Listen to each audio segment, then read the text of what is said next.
Hotel Japfü, Honorable Minister for Rural Development, Government of Nagaland, his esteemed colleagues.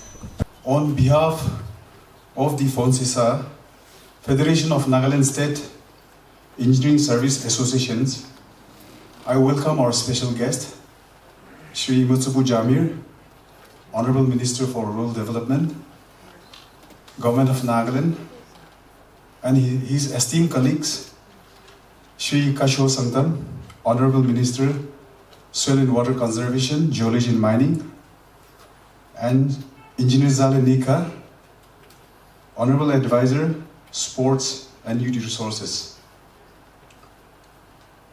Our today's special guest doesn't require an introduction. He is very well recognized figure in our state. He is known for his immense contribution in bringing many achievements and changes to the state Rural Development Department. He is God-fearing, a very good singer, loving father, and above all, a very true gentleman. Sir, we are so blessed to have you and your colleagues in our midst. I also would like to welcome all the delegates and officials of INDEF Northeastern Region and INDEF Apex body from Arunachal Pradesh, Assam, Manipur, Meghalaya, Mizoram, Tripura, and of course Nagaland. Last but not the least, a warm welcome to all our esteemed guests, head of all the state technical department, and not forgetting the media fraternity. We are blessed to have you all in our midst. Today, I am pleased, and it is with pride that FONSESA is hosting this very important event of Northeastern Region Engineering Federation Meet. In fact, we were interested to host this event during 2021. Unfortunately, due to pandemic and various restriction protocol, and our council meeting 2021 could not be held. Today, with God's grace and blessing, we're all gathered here at Kohima to mark this midterm council and annual council meeting 2022. Through this conference, I would like to request all the delegates to engage in an open and constructive discussion about our federations and other agendas which will be laid in our business sessions. I guarantee that this meeting will be productive and worth your precious time. Therefore, once again, a very warm welcome to all of you to this midterm annual council meeting of Indian Engineers Federation Northeastern Region 2022. Looking forward to an interesting session. Thank you. God bless INDEF Northeast Region. First of all, I am really very much grateful to FONSESA, Federation of Nagaland State Engineering Service Association, for hosting the 26th annual midterm conference of INDEF Northeast Region at Kohima. This is the 26th meeting. First, it was held in Shillong in 2005. Then last in 11 November 2021, again it was held in Shillong, 25th. So this meeting is being held in all the northeastern states in a rotation wise. So as President has already elaborated, so this time FONSESA is holding the meeting. So really we are very grateful. You see, INDEF, the full form is Indian Engineers Federation, which is the apex body of all the organizations of engineering fraternity all over the country. of all the states and union territories. And it was formed in 1983. And it is a registered organization under Society Registration Act 1983. So it is a legal body. And it has regional organizations, 6 regional organizations: South, North, Central, West, East, Northeast. So Northeast is one of the biggest regional organs of INDEF, constituting 8 states.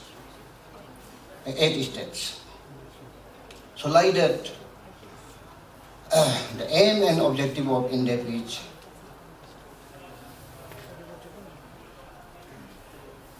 first thing is manning and heading of engineering departments by engineers. That is, secretary to engineering department should be from senior-most chief engineers from respective states, because the secretary has to deal all the engineering matters. So it should not be from administrative service, who has no technical knowledge. So like that,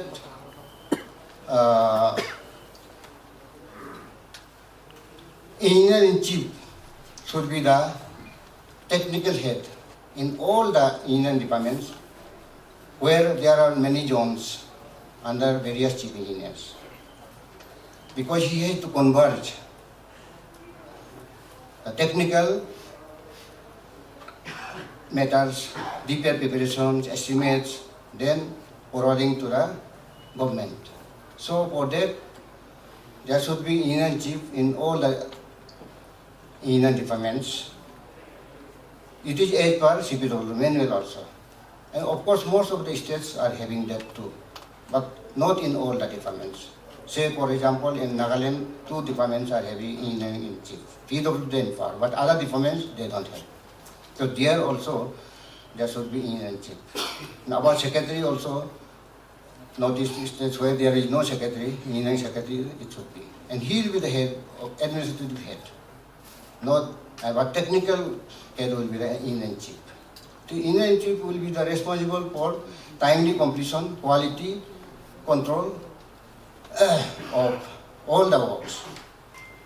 And our president, INDEF NER, has already elaborated the charter demand of INDEF, which was formed in 1983 and considered with all the state engineering service constituent as well as union territories. I will not go in details about that. I would only like to request our Honorable Minister Sir to bring this charter demand to the kind and considered notice of our Honorable CM Sir.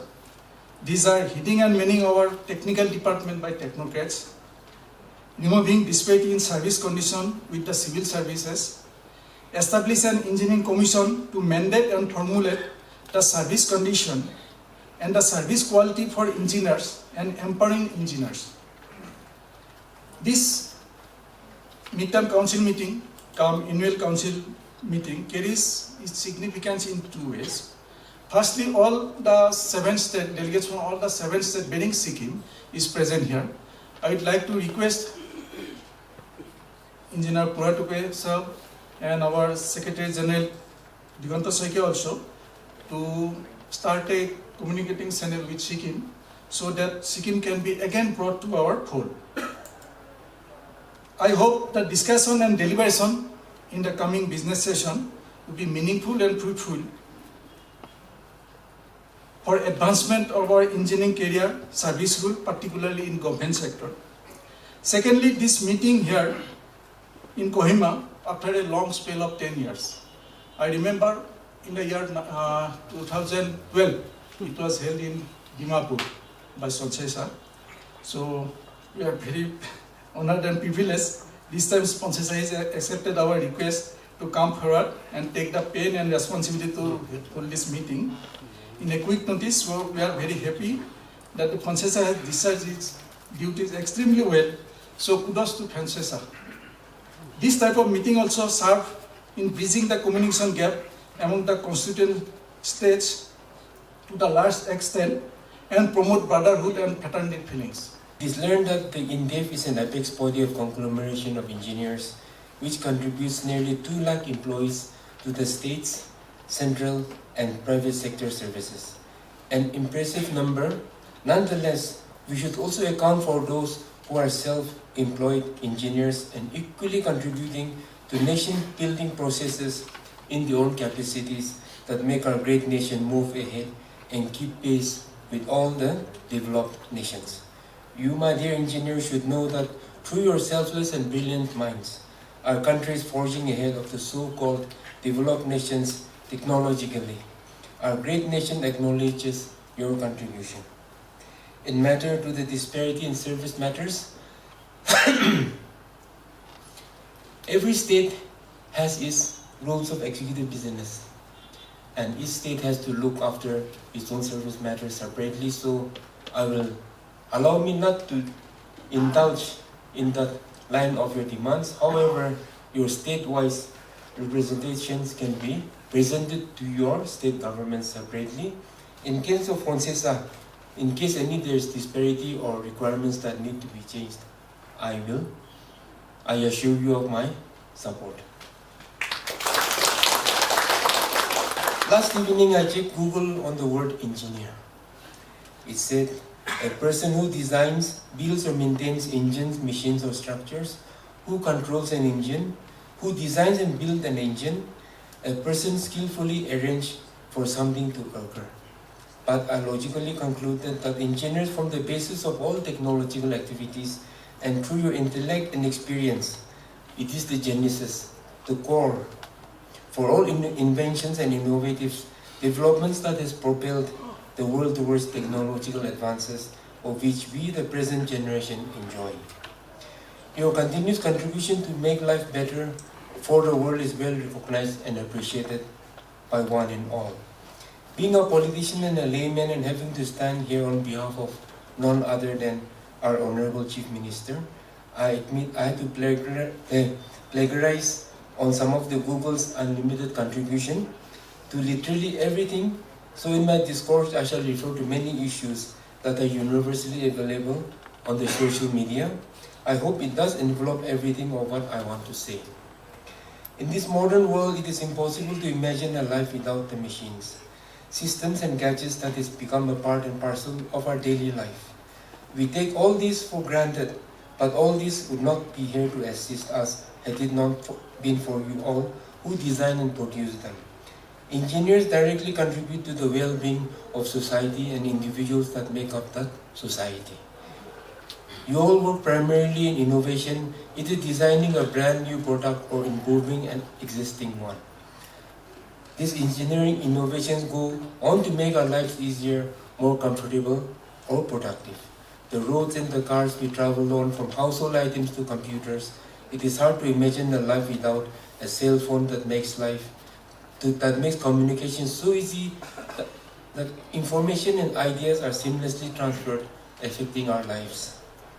Since this conference is Northeast based, allow me to specifically mention some government initiatives that will definitely impact our region and where your contribution will be the deciding factor on the success or failure of these initiatives.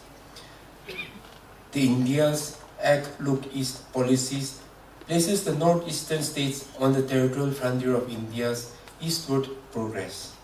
The northeast region is strategically located with access to the traditional domestic market of eastern India, along with proximity to the major states in the east and adjacent countries such as Bangladesh and Myanmar, links with Southeast Asia.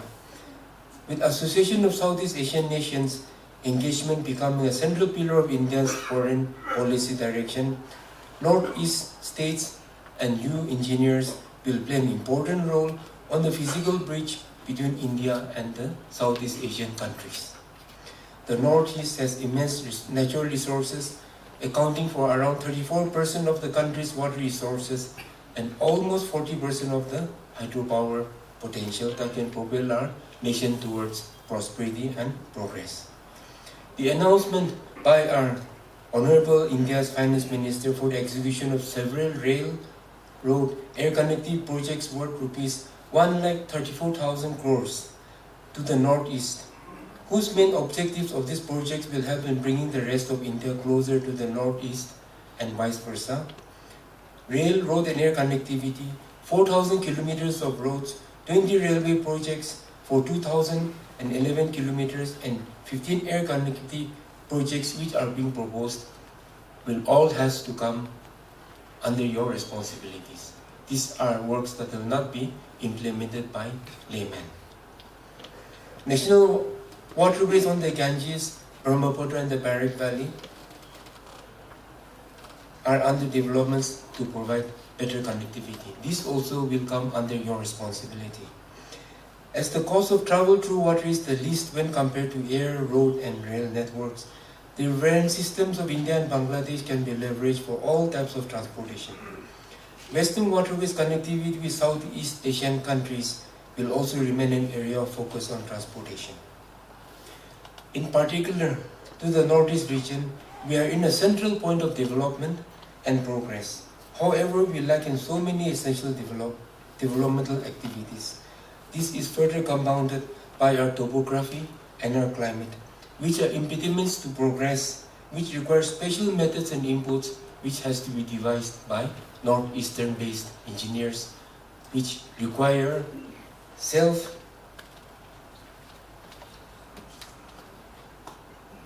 contributing selfless, innovative approaches that needs to be overcome, that needs to overcome all these impediments.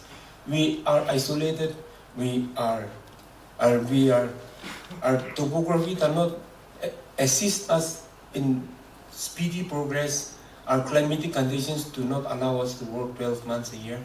These issues has to be addressed by you so that the gap does not make us fail to fall behind our other developing states or other countries. I wish and hope that your commitment to our profession will contribute to make all these projects come to a reality. Kindly update yourselves so that you are second to none with the satellite imagery monitoring and control systems, MIS systems, geotagging systems. I think there's no way out for us in this day and age to be complacent about our roles in bringing progress and development in all spheres of life, especially on engineering projects that needs completion on time, that needs timely intervention, that needs quality control, and that needs quality monitoring. I think the engineers should not be complacent. You should keep yourself updated to all the modern gadgets and systems that are being replacing the physical measurements, the physical monitoring of projects. I think we should be very careful on this issue, and I request that Northeast is poised to be the central point of our country. I hope the engineers fraternity will not fail the people in our quest for progress. On a wider note, our country is poised to become the largest market in terms of healthcare technology and pharmaceuticals, making our nation healthier. Our country's road network is increasing by leaps and bounds, enhancing communication and trade. Our country's manufacturing capacity is surpassing most of the developed nations, and our country has attained self-sufficiency in food. This has all been possible because your professionalism in your various fields. The civil engineers, mechanical engineers, agriculture engineers, chemical engineers, biomedical engineers, aerospace engineers, and all the professionals and the varied lines of engineers which make up the family of engineers contribute and has been contributing to make all this a possibility. And I, on behalf of the citizens of India, congratulate you, especially the people of the Northeast.